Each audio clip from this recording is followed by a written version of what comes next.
朋友们，大家好。很多的朋友经常问我，美国的农村到底是个什么样子？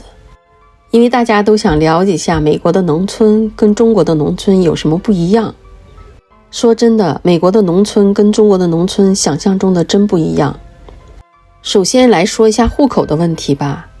中国还分个农村户口、城市户口，但是在美国没有户籍制度，想搬到哪里住就搬到哪里住，想做什么工作就做什么工作，想种地就种地，不想种地呢，随意的找个自己适合的工作都可以，随便搬到任何地方，任何一个州，只需要到当地的车管所，把 ID 或者驾照去换一下就可以了。在美国有个驾照就相当于自己的身份证一样，坐飞机、坐火车，总之需要你出示身份信息的时候，你就把这个驾照拿出来就可以了。美国大部分人是住在城市里，农村是比较小，人口也不多。其实说实话，在美国的农村实际上就是个农场主，一个人呢拥有一大片的土地。在美国的农场主比城里面的中产阶级都有钱。美国的农民年收入一般都在20万美元以上，而美国的中产阶层的收入也就是10万美元以上了。今天我来到的这个农场，它主要以种植蔬菜和水果为主。看到了蔬菜，很多人肯定问我，要不要打农药呀？农药是肯定要打的，但是呢，对控制这个农药的浓度，它管得非常的严，农药是不可以超标的。换句话来说，它就是食品级的。为什么说是食品级的呢？就是这个农药稀释了以后，人都可以喝，喝了也不会发生什么事儿。如果质检单位检查农药超标，那以后就不要想再种菜了，也不要想再做这个生意了。至于那种打完第二天就长大售卖的农药，说实话，美国人居然不知道有这种东西。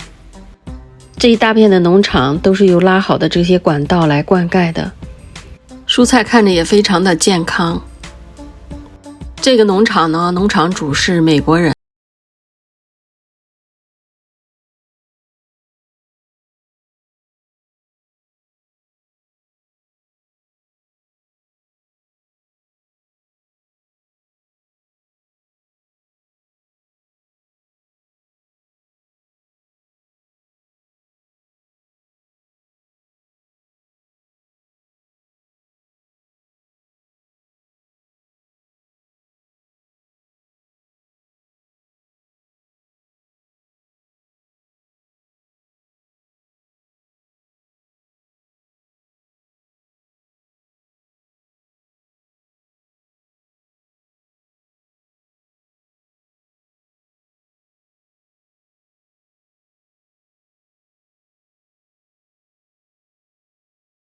在那里锄地，我呢走过来想问他几个问题。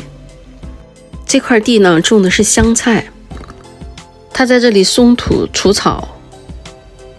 因为风特别的大，所以呢我把现场的录音呢都静音了，只能告诉大家我问了他几个问题。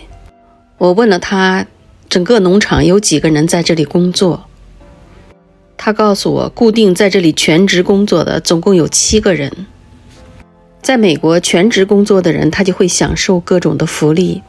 全职工作就是每天工作8个小时，每星期工作5天。所谓的福利呢，也就是享受集体的医疗保险，还有人身伤害保险。那么碰到大丰收的时候，他们肯定7个人是忙不过来的。那附近呢有一个大学，这些大学生呢在这个时候呢就会到他们这儿来工作，赚一点零用钱。这真的是非常好的一件事儿。然后这个工人呢就告诉我，他们主要种植一些什么蔬菜，什么样的水果。而且他也告诉我，他在这里已经工作了12年了。我问了他远处的那个房子里面都是些什么东西，他说放工具的地方。我向他道了谢，然后呢我就走过去想看看这个工具房。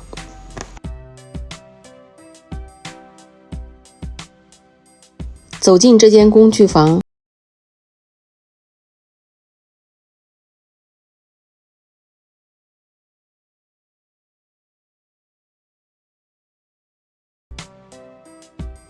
看着这些农业用的车也叫不上名字，只是觉得非常的好奇。车座已经烂了，应该是已经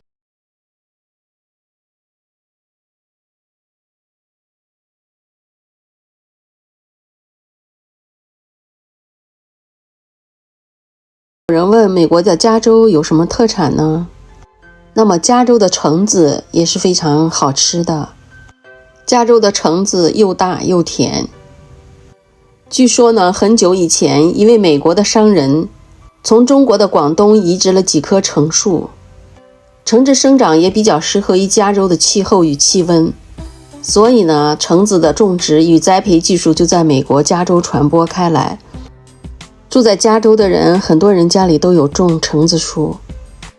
在美国，农村也可以说是乡村，也就是指进行农业，包括种植业还有养殖业的地方。当然它也有很多不属于城市的地方，比如说森林、沙漠、荒地，但这些呢都不算是农村。也有的朋友会问我，美国农村的房屋，美国农村的房屋也并不是印象中的小房子，而是一栋别墅，往往农村人住的房子更大。在美国的农村，大家生活的也非常的滋润，种地靠科技和机械，而且呢，美国农村里的人们收入并不低于大城市里的人，所以他们的生活也非常的舒适，也没有大城市的喧嚣，也没有竞争和压力。在这种环境下，大家生活的更加简单，更加的快乐。基本上每个农村家庭都有高科技的农业设备，干活轻松不费劲，省时省力。又碰见这个种地的小哥子，他开着他的工作车在这里转，又跟他闲聊了几句。他说他很喜欢现在的工作，也工作得非常的开心。我也开着车很好奇的在这里面转到农场的后面，发现了这几个宝贝，看上去已经有很多年了，但是呢非常有年代感。我也叫不上这些农业机械的名字，如果咱们看到的朋友呢，你们知道这些农业机械都是些做什么的，可以在视频里给我留言。美国是世界上经济发达的资本主义国家，也是世界农业机械化高度发达的国家。咱们从它废弃的这些农业机械中能感觉出来它的历史。美国的农业机械化种植，一个人是可以种植几百亩地的。美国的农村人们的住宅和城里的人是没有什么差别的，交通设施也很齐全，基础设施也完备，家家户户都有自己的独立小院和房屋，只是住在偏远一点、远离市中心的地方而已。论生活呢，其实没有什么大的差别。今天呢，只是带大家看了一下这块菜地，有机会呢，再带大家看一下其他的农场、农村。美国的工业发达，农业只占 GDP 的 1.2%， 但是呢，因为土地辽阔，收获的农产品数量也同样惊人，而且价格相对也便宜。这个应该叫拖拉机吧，我也跟这个拖拉机合个影。今天呢，就跟大家介绍到这里，也欢迎大家在评论区里给我留言。接下来呢，大家跟着我的视频看一下这些农业机械化可以用的，还有已经淘汰的，好像博物馆一样，真的非常不错。